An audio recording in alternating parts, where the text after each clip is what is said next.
What will this cell look like? Right, it's going to shrivel up. They call that crenation in cell biology. Here's what happens. Water will follow that salt.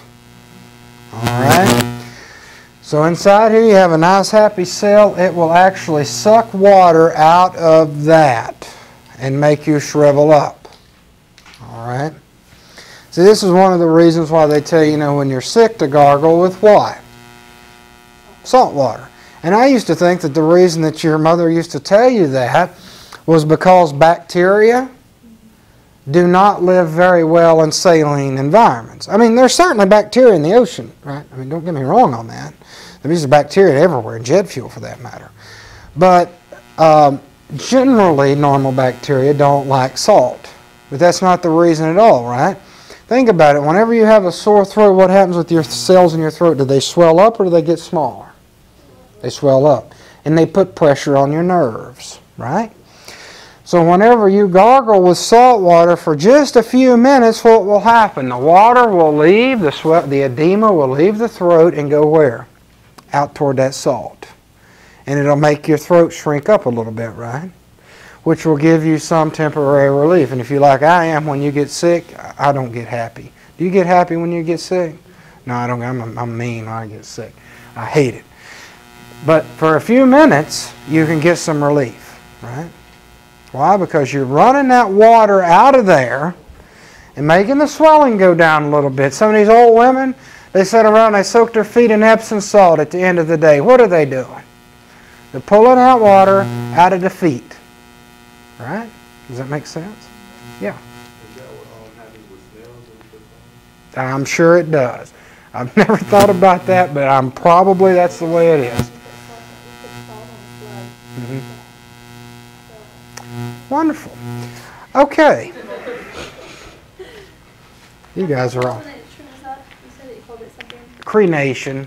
I don't even know if that's in your book. That's a cell biology name for it. So, okay, so this right here is called hypertonic solutions. That means a high salt. You with me? See how high that is compared to that thing? That's a high salt concentration. Well, at least the snails is not as bad as this guy I played football with in high school. He did something that I still have nightmares about. But anyway, 0.9% inside the cell. All right. Now, what would you do if you put that in distilled water? Which that means no salt concentration. Which way is the water going to flow? In. And what that will lead to is this huge red blood cell. Finally, it would burst. And that's what they call hypotonic. Okay. Now let me tell you how my mind memorizes that. You see this word hypo here? Do you see that O? That means it gets big.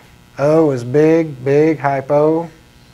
That means it's going to blow up, right? Well, the hyper means shrink.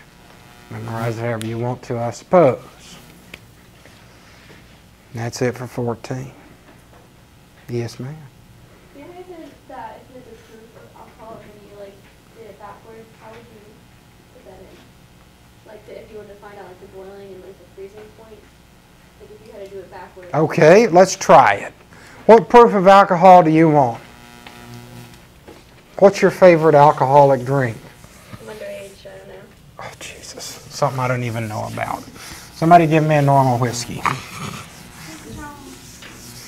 Patron. Who said Patron? I love it.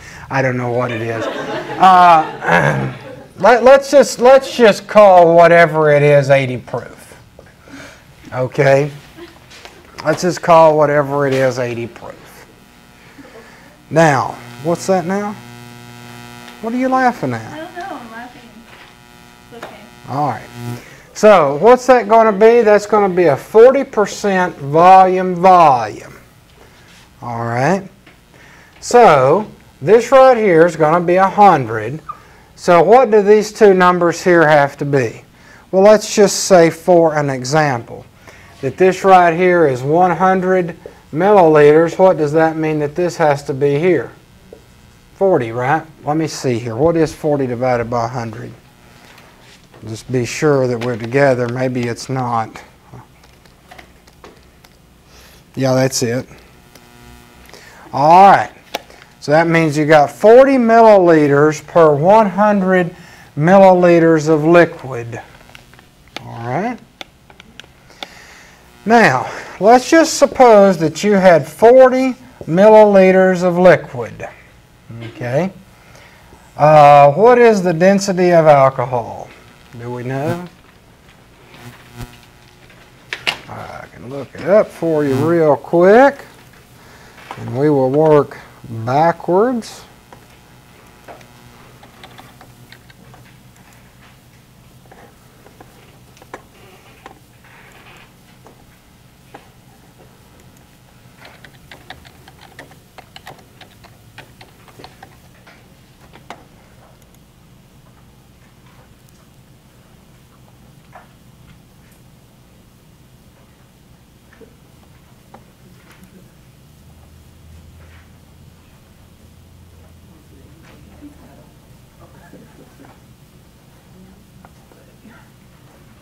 .789 grams per milliliter.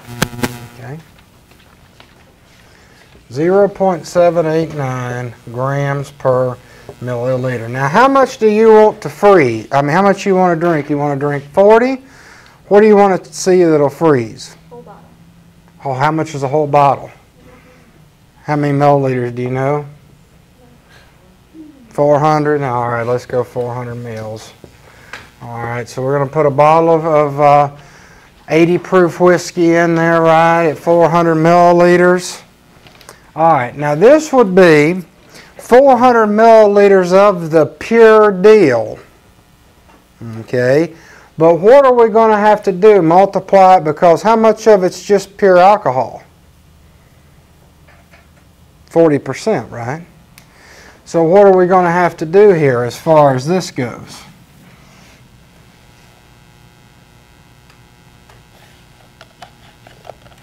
How do you want to convert that in there? Well, let's look at it like this. If you had 400 milliliters total volume,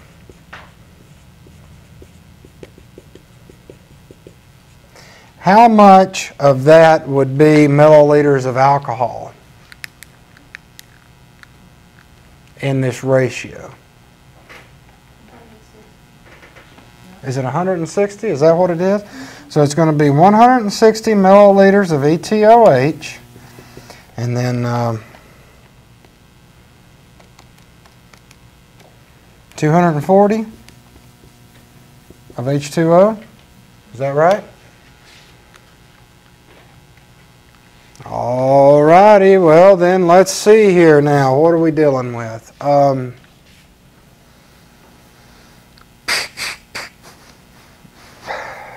How are we going to do it? How are we going to do it? My mind's just going blank here. 162.40. So the first thing is, what is your solute? Your solute's ethanol, 160 milliliters. So let's do this one. Let's type in 160 milliliters. All right, times that.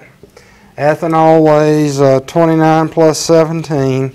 So that's going to be 46 grams per 1 mole of ETOH.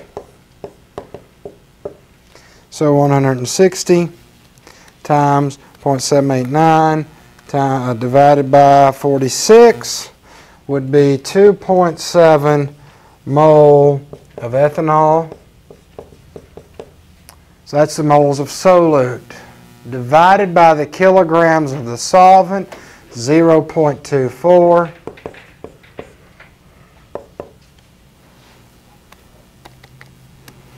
All right, so I'm getting an 11.43 little m. All right, we're looking for freezing. That's what she wants to know, delta T sub F. The solvent is water, so that means, what's the KF for water? We just worked that somewhere.